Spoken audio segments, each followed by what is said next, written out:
ibu lebih cantik. Aku ngefans. Aku juga ngefans sama ibu.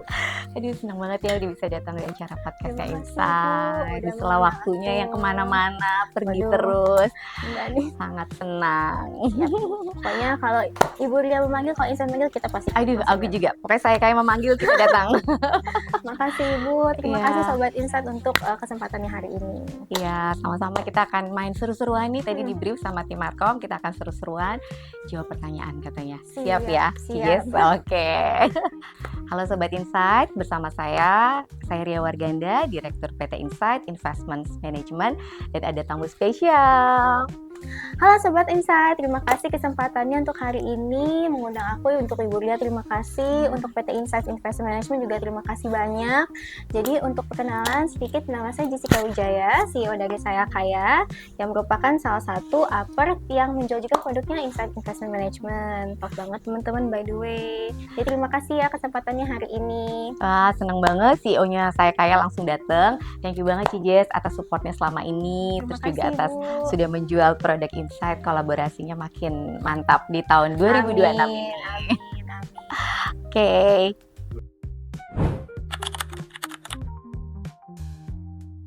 Nah, siapa nih mau jawab? Duluan deh, tamu duluan. Boleh, siap. Jadi kebetulan ini pertanyaannya bagus banget sih Bu, karena menurut aku ini relate banget sama mungkin event kemarin dan hari ini merupakan International Women's Day. International Women's Day. Dan aku memang merasa jadi Women's Leader itu tantangannya memang tersendiri ya. Mungkin kalau misalnya dari cowok tuh mungkin beda dari laki-laki gitu kan. Mungkin salah satu hal yang aku selama ini selalu temukan adalah the difference atau mungkin perbedaan dari antara kita menjadi mungkin leader yang tegas, yang strict, dengan leader yang mungkin maternal, keibuan ya Bu ya. Jadi kalau misalnya menurut aku banyak double standard di luar sana, khususnya kalau kita itu terlalu strict, kita tuh dibilangnya tuh wah ini tuh bosnya tuh terlalu strict, tapi perempuan tapi terlalu galak, sedangkan laki-laki tuh nggak pernah mengalami persepsi seperti itu. Galak tuh oke gitu ya. Mereka tuh kalau misalnya strict is good gitu kan, kalau misalnya mereka tegas itu adalah suatu hal yang baik. Tapi kalau perempuan, kok perempuan tuh galak sih, perempuan tuh terlalu tegas gitu. Nah mungkin di satu sisi yang lain, kalau misalnya kita terlalu mungkin keibuan atau mungkin kita terlalu nurturing atau maternal, persepsinya adalah wah ini nggak cukup tegas enough nih untuk jadi leader gitu kan, atau mungkin nggak cukup kuat nih untuk jadi pemimpin. Mungkin salah satu hal yang aku sering temukan sih seperti itu. Kalau Ibu gimana? Iya. Aku juga ngerasa suka banyak tantangan tersendiri atau ekspektasi tertentu ya, sama sih kayaknya kalau tegas banget, atau kalau kita sebagai perempuan put into detail dibilang kok cerewet banget sih misalnya kayak gitu kan, padahal kan naluri perempuan atau memang otak kita didesain untuk bisa melihat hal-hal yang details. Tapi aku balik lagi sih mau mengalahkan stigma itu, karena setiap orang termasuk perempuan pasti punya kesempatan untuk jadi leader. Dan malah kalau menurut saya kelebihan kita sebagai seorang perempuan tuh karena selain tadi put into detail juga lebih sensitif. Jadi karena banyak permasalahan yang sebenarnya mungkin kita nggak tahu akar permasalahan itu di balik itu gitu, tapi dengan sensitivitas perempuan yang kita bisa rasakan, kadang-kadang bisa lebih melihat sesuatu tuh lebih jernih, lebih tahu di balik itu sebetulnya apa yang menjadi akar permasalahan. Jadi tantangannya beda-beda ya, tapi kita pasti sudah dipersiapkan amunisi juga untuk bisa menjadi woman leader. Nah, mungkin aku sedikit nanya juga boleh Bu ya, karena mungkin mempertimbangkan bahwa Bu Ria ini kan cukup experience juga, dan mungkin aku cukup kagum juga karena Ibu mungkin one of the few women's leaders in our industry kan. Sebenarnya kan kalau misalnya kita lihat, kalau misalnya kita lihat misalnya di industri MI gitu kan, sebenarnya kan nggak terlalu banyak women's leader yang mungkin kita kenal atau kita dengar gitu kan ya Bu ya. Kalau misalnya dari Ibu sendiri tuh, mungkin aku pengen belajar sedikit gitu kan. Kira-kira tuh pernah nggak sih Bu merasa bahwa karena mungkin role modelnya tuh nggak banyak, dan mungkin talent poolnya juga nggak banyak kan. Kalau misalnya kita biasanya kan kalau journey kita kan sebagai perempuan kan kita memiliki keluarga dulu nih kan, terus kita punya anak, terus kita punya family yang we have to take care of. Kadang-kadang kan mungkin career path kita kan mungkin juga lebih quote unquote blokir gitu ya, atau mungkin terhalang lah gitu kan. Kalau laki-laki kan memang you're doing what they're expected of gitu kan. Nah kalau misalnya Ibu tuh merasa nggak sih Bu karena mungkin talent poolnya lebih sedikit, jalan menjadi women's leader itu lebih sulit gitu?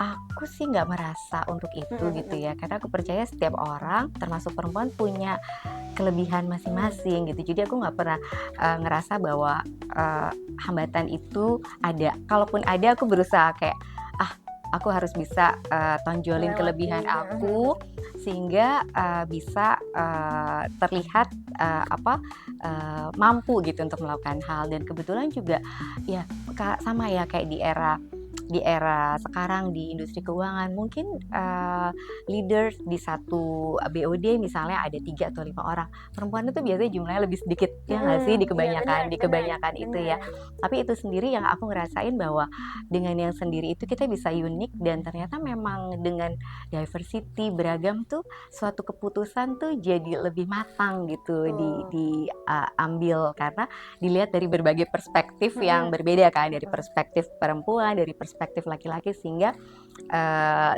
jadi keputusannya tuh jadi lebih matang.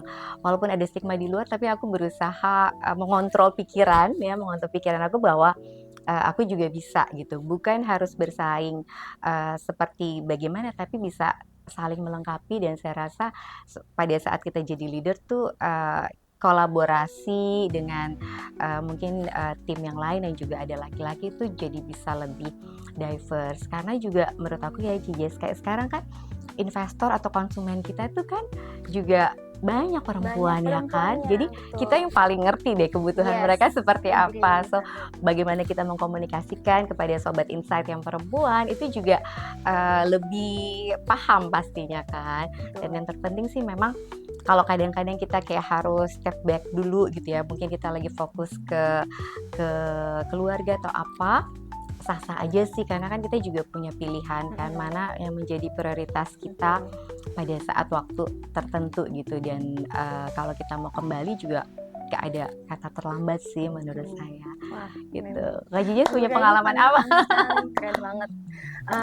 Mungkin kalau aku sih pengalamannya kebetulan sih aku mungkin juga nggak mengalami hambatan yang terlalu signifikan ya Bu ya. Cuma memang kalau misalnya aku lihat mungkin teman-teman di luar sana sebagai perempuan tuh banyak banget mungkin setelah punya keluarga karena significant career break mereka sangat sulit untuk kembali lagi ke pekerjaannya mereka gitu kan. Dan banyak juga dari company yang nggak memberikan kesempatan untuk perempuan ini untuk kembali berkarya. Jadi aku sih senang banget karena Ibu Lia ini juga merupakan salah satu panutan women's leaders nih Sobat Insight. Jadi kalau misalnya beli produknya Insight pasti tuh keren karena sudah ada pertimbangannya. Keren banget, Cijes juga salah satu fans aku ya. Pokoknya aku ngefans banget sama Cijes karena aktif. Karena sebenarnya jujur karena aktif mengedukasi perempuan-perempuan di sana kan buat investasi lewat platform saya kayak. Jadi keren banget. Terima kasih Ibu, sama-sama. Ya, kita kayaknya lanjut ke pertanyaan selanjutnya nih Cijes. Kayaknya pertanyaannya udah banyak banget.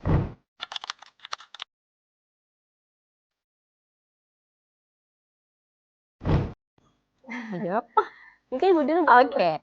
Menyeimbangkan tuh memang kayak kalau buat aku ya Cis, setiap hari itu selalu juggling banget gitu ya untuk menyeimbangkan mulai dari pagi sampai malam tuh kayaknya nggak berhenti ya kan, nggak ada berhentinya ya. Maksudnya sebagai kita ibu, aku anaknya 3.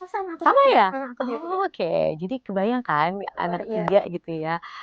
Aku punya anak 3 tuh mulai dari yang udah bekerja sampai yang masih SMP. Jadi ada yang alfa. Kayak gini, aku juga maunya nanti kalau anak udah kerja kayak gitu ya Bu ya. Iya, jadi tantangan setiap anak tuh aku ngerasain tuh beda-beda banget. Gimana ngomong sama yang gede gitu kan, udah harus kayak teman. Gimana harus yang sama yang kecil. Gen alpha ini juga nggak bisa, harus ada komunikasi tersendiri gitu kan. Jadi buat aku tuh setiap hari tuh kita memang berusaha sekuat tenaga untuk membagi waktu. Tapi tadi pertanyaannya tuh bagaimana membalancekan ya. Yang penting sih kalau aku support system sih. Support system pertama dari pasangan pastinya kan, bahwa sudah mengizinkan bekerja dan ada konsekuensi, pasti ada hal-hal yang less priority atau yang menjadi prioritas saat itu. Kalau aku sih ngerasa support system tuh penting banget. Terus juga kayaknya aku memang nggak akan mau menjadi ibu yang sempurna karena nggak akan bisa gitu ya. Jadi lebih ke bagaimana effort terbaik yang kita berikan. Jadi selain support system, jadi mendelegasikan. Contohnya sih, Cijes misalnya aku ya pasti kan waktunya terbagi antara di kantor dan di Yes. rumah. Misalnya nih, kalau anak aku yang kecil, dia perlu pendidikan atau les tambahan. Aku udah nggak bisa tuh ngajarin sendiri langsung. Beda waktu itu masih lebih muda dan anaknya cuma satu, aku pasti kayak berusaha aku ajarin sendiri gitu ya, Iya. pengen aku pegang sendiri. Tapi sudah semakin sibuk kan nggak bisa, jadi aku delegasikan ke guru les terbaik. Tapi kalau untuk pendidikan karakter anak, itu aku masih pegang sendiri ibaratnya gitu, jadi masih jadi tugas kita sebagai orang tua. Jadi kalau aku sih lebih berusaha balance ya, memanfaatkan support system supaya kita waktu di kantor juga bisa lebih fokus tanpa keluarga tuh ngerasa diabaikan Iya, gitu. Kalau Cijes gimana? Kalau aku sama 3 anak aku masih 3 kecil anak, dong? 11, 9, yang besar itu besok mau 11, dia ulang tahun. Oh, oke. Yang kedua 9 tahun, yang ketiga 6 tahun. Kalau menurut aku, waduh kalau jadi working mom, work life balance is a myth ya. Iya. Nggak ada work life balance karena jadinya tuh menurut aku tuh setiap waktu kita jadi adalah walaupun ada prioritasnya, tapi tetap aja kalau misalnya kita bekerja tetap kita sama ada pikiran anak yang lain. Kalau kita lagi fokus sama anak pun juga kadang-kadang Bikin kerjaan gitu kan. Jadi ya pasti ada selisipannya lah kalau menurut aku agree banget sih sama ibu.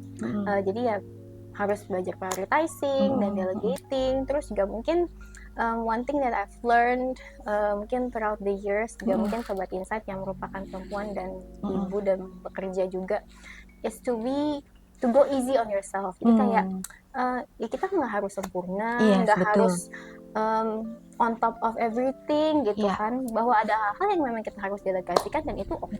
Betul. Kalau misalnya tetap hal yang utama kan misalnya seperti yang Bu Ria bilang character building itu tetap sama kita, itu memang aku juga setuju banget. Dan soal support system juga bener banget Bu.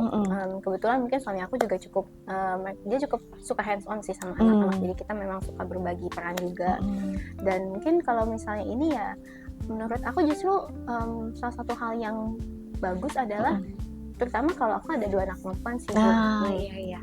Jadi itu kayak kita tuh ngajarin bahwa peran seorang perempuan itu nggak cuma jadi misalnya domestik aja, misalnya kan you have other options as well. Dan kalau misalnya maupun bisa kok menjadi ibu dan working mom yang baik juga. Iya, betul. Dan menurut aku tuh juga ngajarin mereka bahwa banyak loh opsi-opsi yang kalau bisa nanti misalnya pilih ketika nanti udah dewasa gitu. Menurut aku tuh bagus banget juga. Betul. Dan mungkin ya itu sih Bu ya.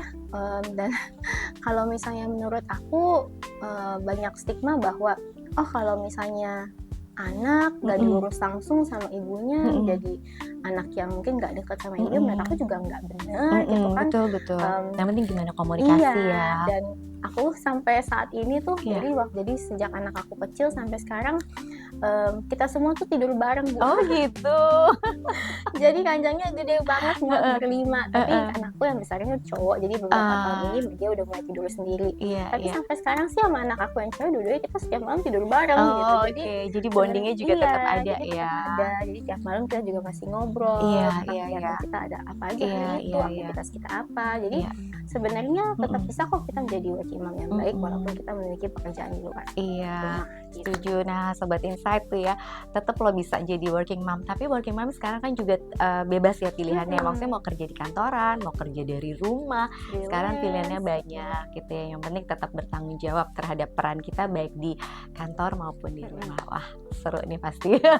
Semangat ya, 3 anak masih kecil-kecil banget. Pokoknya aku sih belajar pokoknya nggak boleh stres, nggak boleh terlalu dibawa wah harus sempurna nih. Sebenarnya orang ya kalau misalnya kita jadi ibu rumah tangga pun juga nggak mungkin sempurna kan ya. Stres juga ada stresnya juga, betul. Kalau aku jadi ibu rumah tangga tuh kayaknya aku stres banget di rumah, aku mana-mana tuh kayak pusing.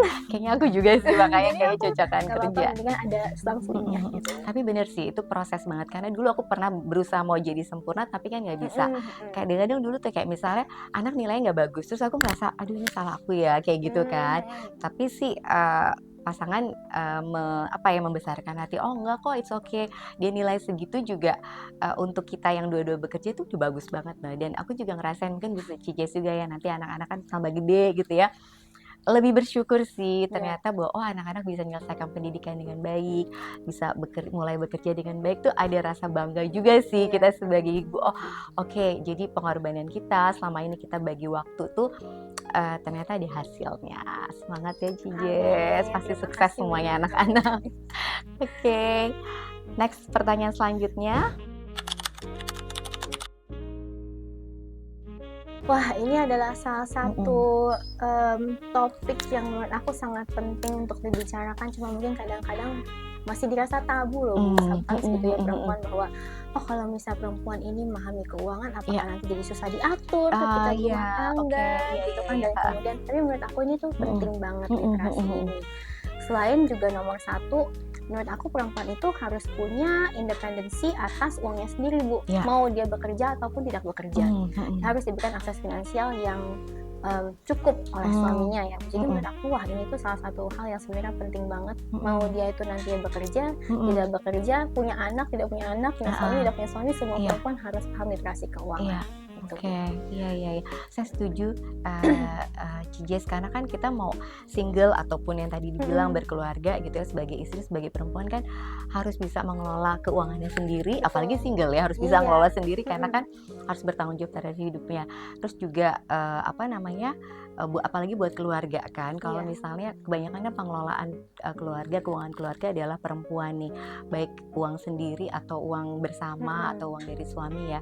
Jadi penting banget, kalau enggak nanti kan bisa tidak kondisi keuangannya jadi nggak stabil gitu. Jadi memang perempuan penting banget, dan menurut aku juga penting banget untuk tahu investasi loh Cijes ya kan, karena kan ngelola aja nih udah disiplin ya, misalnya pos-posnya udah disiplin, tapi ditaruhnya di tempat yang gak optimal, Iya, jadi kan sayang. Misalnya cuma taruh di tabungan, udah kemakan inflasi gitu kan.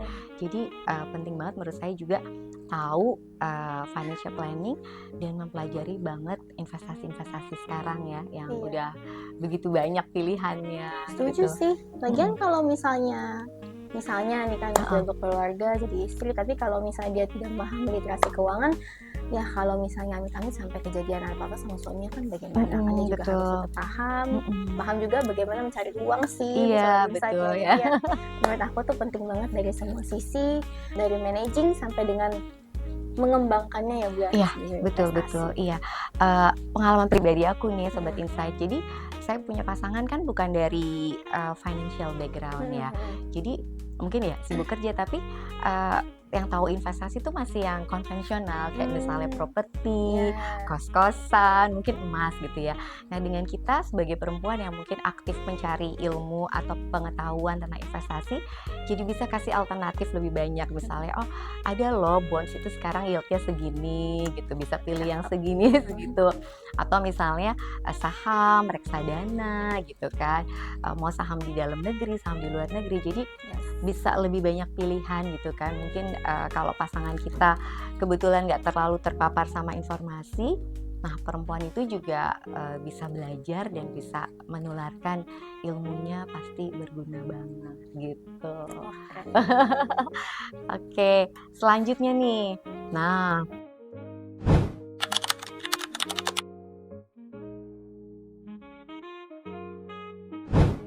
Cijes ya, baru Imlek kan kemarin ya. Baru Imlek. Iya, gongsi bentar pacoy. lagi.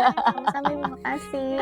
Jadi mungkin salah satu makna yang menurut aku cukup mungkin terefleksikan gitu ya di semua hari raya, itu nomor satu adalah waktu kita untuk refleksi sih ya, untuk introspeksi juga kan ceritanya.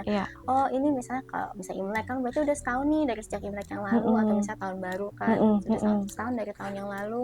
Jadi setahun ini tuh apa saja sih yang sudah dicapai, apa saja yang sudah dilakukan, dan juga sebenarnya it's a time off juga ya. Jadi bukan cuma libur, tapi kayak dari semua kesibukan ini mungkin kita bisa refleksi lagi apa yang menjadi prioritas, apa yang mungkin what works for us, what doesn't work for us, gitu kan. Jadi tentu aja juga mungkin waktu untuk bersama keluarga juga sih.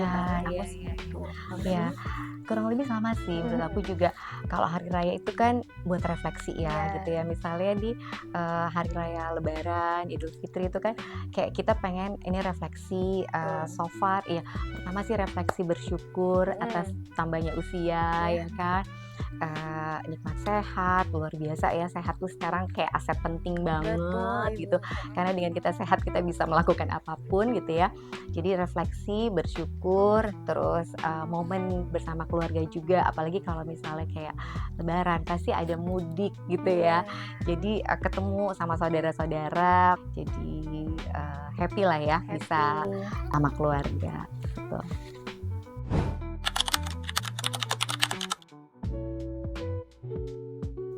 Kita punya investasi dan menghasilkan, tetap kita harus pakai untuk menikmati Betul. sebagian dari investasi tersebut. Jadi Iya. aku tetap sisihkan untuk misalnya liburan atau mungkin beli beberapa barang yang mungkin aku pengen. Jadi tetap aku biasanya aku sisihin juga ke sana. Oke, iya iya. Ya ini momen THR ya, atau kita dapat bonus gitu ya, misal THR. Penting sih, betul sekali. Pertama pasti kita keluarin yang penting-penting dulu ya, zakat gitu ya dan lain-lain. Dan kemudian juga THR misalnya untuk karyawan-karyawan di rumah ya kan, kita pasti harus sisihkan. Terus juga pasti tetap ada kebutuhan ya, misalnya buat mudik, misalnya buat tiket pesawat dan lain-lain tuh emang udah nggak bisa. Tapi memang bener sih Cijes, memang momen THR ini kan adalah suatu momen yang dimana kita tuh dapat uang tambahan ya gitu, dan datangnya cuma 1 tahun sekali. Jadi kalau kayak hilang buat konsumtif gitu aja tuh kayaknya nyesel banget, sayang gitu. Jadi biasanya kalau aku beberapa lama lah ya, dari dulu tuh kalau misalnya dapat THR tuh ada yang kita sisihkan buat investasi. Pertama sih kalau misalnya Sobat Insight punya dapat THR, kalau bisa itu disisihkan juga buat ngelunasin atau ngurangin hutang gitu. Jadi misalnya ada utang kartu kredit, mumpung dapat THR ya dilunasin, atau ada misalnya cicilan yang lain, misalnya ada cicilan rumah atau apa, sebagian itu bisa buat nurunin liabilities, itu akan bagus sekali. Terus memang kalau misalnya selain itu harus ada yang diinvestasiin, soalnya sayang gitu ya, kayak mumpung ada uang kaget misalnya itu bisa kita investasiin. Kalau mau ngikutin kemauan kayaknya bisa habis apa aja ya. Ya apalagi in this economy gitu ya. Mungkin kita bisa lebih bijak nih teman-teman, THR-nya jangan langsung dihabisin, tapi bisa ditaruh di investasi apapun, bisa reksadana, bisa saham kalau mau ambil di harga lagi murah dan bisa buat investasi jangka panjang. Kayaknya akan lebih bijak ya gitu. Dan aku tuh ngerasa kayak oke, kita kayaknya nggak perlu deh seragaman yang baru terus nih. Misalnya aku di tahun ini, kayak kita nggak usah perlu seragaman yang baru terus ya tiap tahun, karena ternyata ada beberapa momen-momen kemarin udah seragaman juga bisa kita pakai deh kayaknya pada saat Lebaran ini gitu ya. Tapi mungkin pos-pos yang lain juga tetap harus ada. Aku sih ngerasa kayak kalau nggak ada yang nyantol di investasi tuh kayak rugi banget gitu. Jadi memang harus ada. Tapi setuju, kita juga harus ada yang senang-senangnya kan, happy-happy liburan, terus ya beberapa yang baru gitu ya, enak aja gitu ya buat berbagi bersama juga. Mau ngingetin juga tadi kan ada zakat ya, tadi Cici juga bilang buat teman-teman mungkin biasanya juga yang punya investasi bisa dilihat juga nih, kalau di Muslim ada namanya zakat mal atau zakat pendapatan ya, itu juga harus dilihat karena yang saya tahu ya memang harus ada kalau memang sudah ada mencapai nisab tertentu atau batas jumlah investasi yang kita sudah harus wajib berzakat untuk pendapatan ya, setara 85 gram tuh kalau nggak salah Mas, itu juga harus zakatin. Biasanya aku memang pas lagi momen Idul Fitri sih, jadi inget tuh setiap tahun gitu. Jadi buat reminder juga buat diri aku, buat teman-teman juga gitu sih Cijes. Jadi memang buat refleksi juga gitu Cijes kalau. Tapi mungkin orang beda-beda ya gitu, tapi buat reminder aku aja sih gitu. Benar-benar memang harus berbagi sih. Iya betul.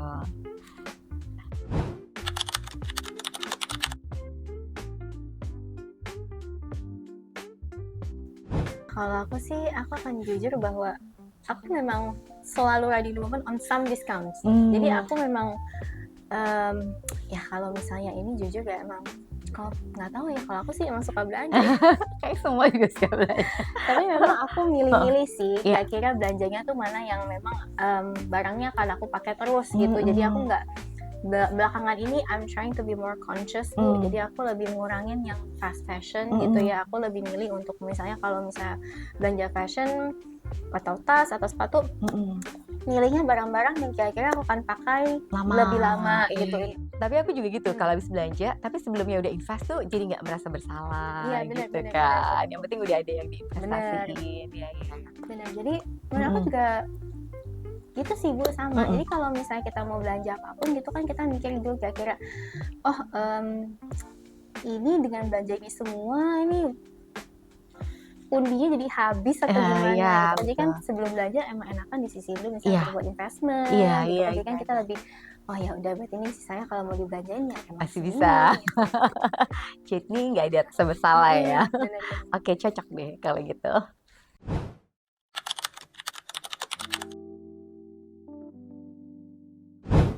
I want to invest sooner.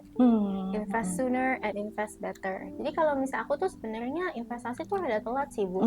Mungkin aku beneran mengerti investasi secara utuh dan mungkin mengenal semua kelas aset finansial mungkin secara proper gitu mungkin di usia 26 atau 27 setelah aku nikah dan ketemu sama suami aku, karena kebetulan suami aku kan juga di capital market kan ya Bu ya.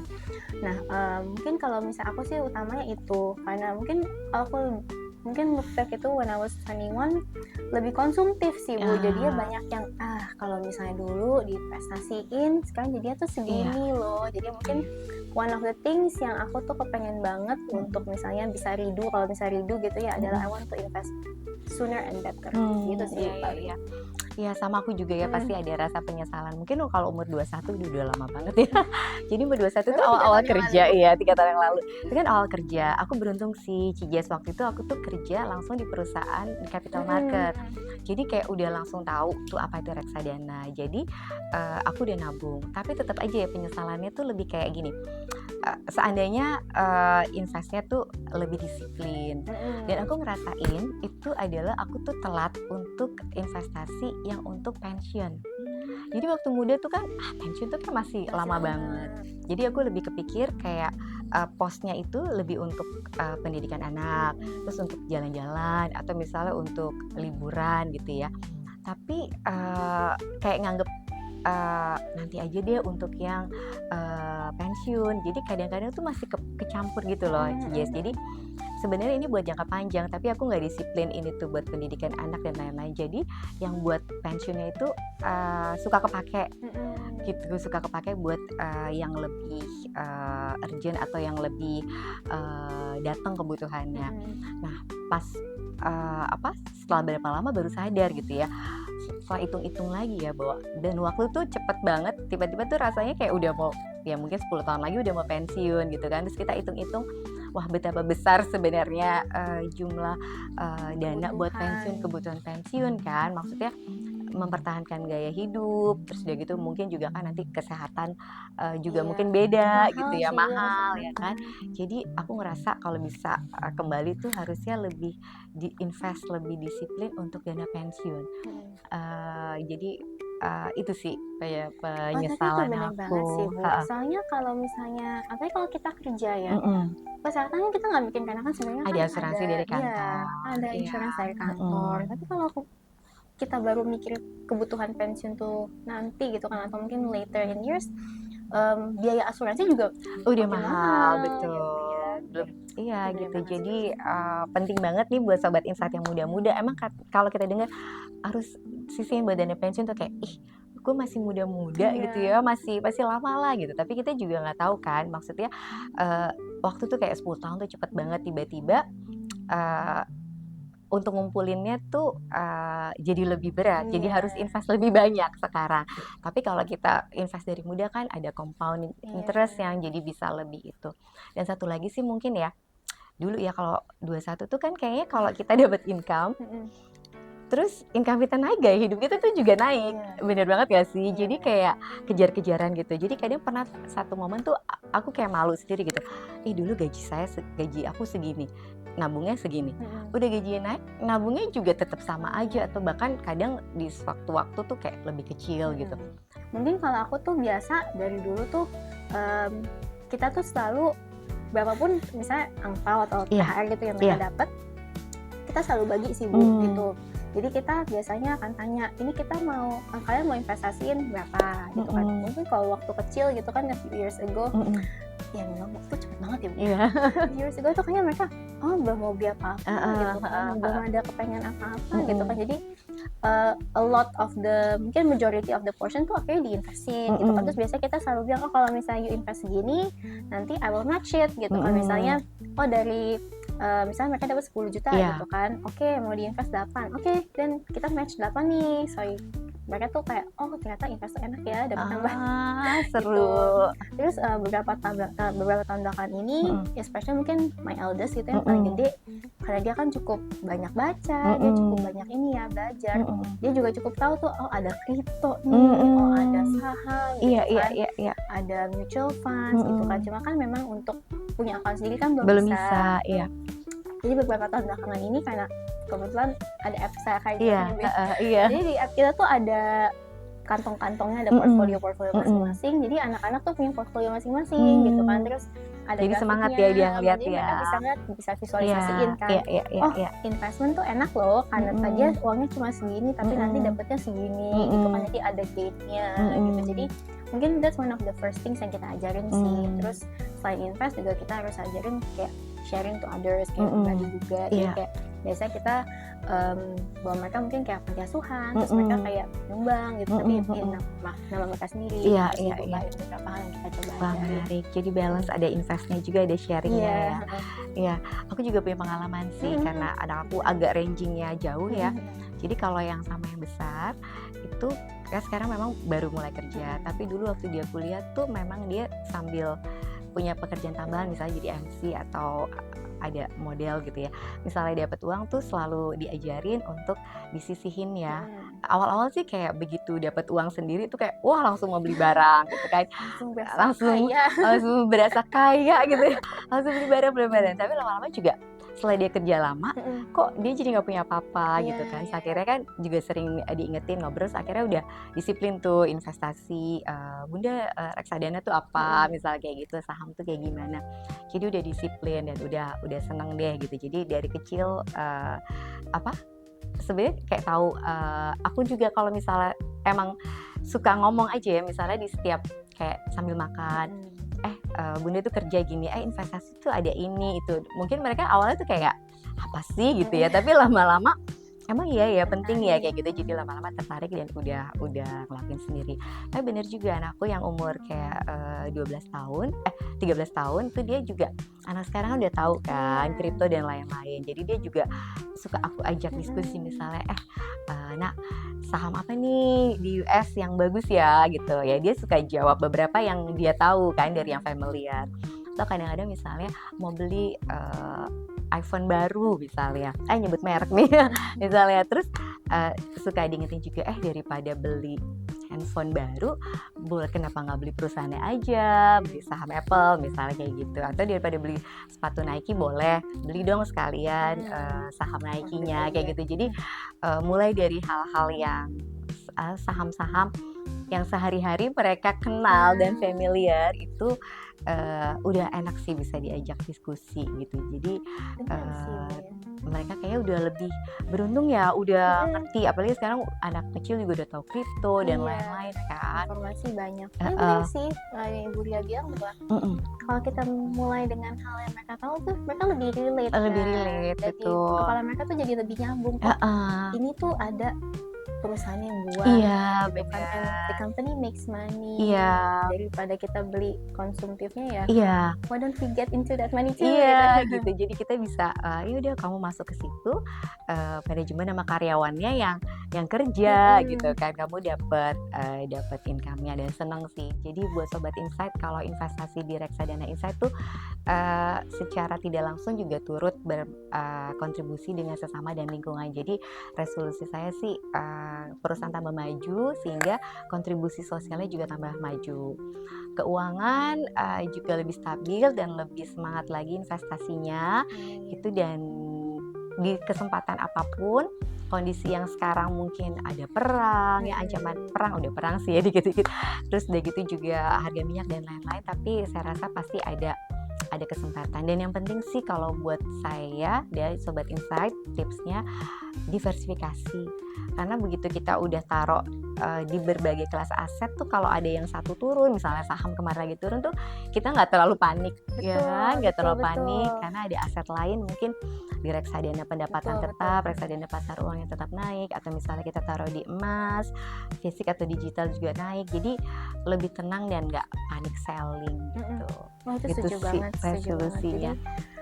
Benar kan Bu ya, mungkin especially in the last few weeks even kan, wah semuanya hampir semua kena kan Bu ya. Iya, betul. Tapi kalau misalnya kita ada money market Iya, gitu kan, ada porto yang hijau iya, ya. tetap ada yang kena, oh ya udah nggak apa-apa, masih ada yang hijau Iya, gitu kan. iya. Jadi wah penting banget diversifikasi. Iya. Sekarang bener juga sih Jess, ngerasain ya, baik kalau misalnya banyak kan Sobat Insight yang awal-awalnya mungkin taunya kripto dulu atau saham dulu, mungkin belum begitu kenal sama reksadana. Tapi begitu mereka misalnya tahun lalu udah kenal reksadana, terus portofolionya lebih terdiversifikasi, ya gitu. Jadi ternyata memang kita tuh harus punya pos-pos tertentu ya.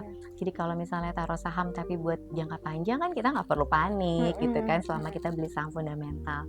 Itu sih, jadi banyak belajar juga ya buat kita sendiri. Seru banget hari ini ngobrol bareng sama Sobat Insight, sama Ibu Lia juga. Thank you banget untuk waktunya. Dan mungkin sebagai closing ya, ada beberapa hal yang teman-teman bisa langsung lakukan nih ketika selesai nonton podcast ini. Nomor 1, download Saya Kaya, registrasi, terus beli Insight. Thank you. Gimana Ibu? Oke. Tips ya, tadi tips investasi dan tips THR ya. Kalau menurut saya sih bijak mengelola THR, karena mumpung dapat THR jadi kita bijak. Ada yang harus disisihkan buat investasi. Terus tips investasi sih tetap diversifikasi. Jadi taruh dananya di beberapa aset gitu, supaya kalau keadaan ekonomi berubah, kondisi market berubah, itu tidak panik. Semua sudah terdiversifikasi sehingga resikonya juga terdiversifikasi. Terus start invest now dari sekarang gitu ya, sudah banyak aplikasi, bisa beli saham, reksadana, obligasi, bisa ke Saya Kaya. Jangan lupa nanti cari reksadana Insight, karena di situ kamu bisa investasi sekaligus bisa kontribusi dengan sesama. Thank you banget Sobat Insight waktunya. Thank you Bu Lia udah Thank you banget ya Cijes atas waktunya di sela waktu yang sibuk, bisa berbagi, sharing, ngobrol-ngobrol santai. Kita ketemu lagi ya. Thank you Sobat Insight. Thank you Sobat Insight. See you.